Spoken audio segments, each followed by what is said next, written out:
gagawin natin is, hindi ko alam kung magagaya ko siya kasi napaka-imposible talaga. Pero I will do my best na kung ano yung magagawa ko sa mukha ko kung magiging katulad ba nito. So, this one.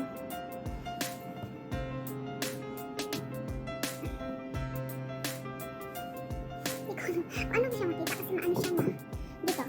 Ayan. O diba? Maganda. So try natin. Try natin kung magagaya ba natin siya. Ang layo na. So, tignan lang natin. Parang kinakabahan ata ako nito eh. Mariusip. Tapos wala pa akong gamit. So yung Scotch Brite namin guys, ginupit ko. Tapos gamitin ko yung foam. Tingnan natin kung mag-work siya. First time ko to. Kasi wala ako nung brush. Wala ako nung foam. Kasi nahirapan ako lumabas. Kasi may anak na ako at hindi ako basta nakakalabas at wala akong mapag-iwanan sa bata at kailangan ko siyang dalhin. Yung bibilhan ko is mura lang siya, merkado siya. Isang market dito, local market. So, natatakot ako na dalhin. Natatakot akong dalhin si baby doon. So, hindi pa talaga ako nakakabili. Hinihintay ko yung kapatid ko kaso busy naman siya. So, ito na lang muna. So, let's start!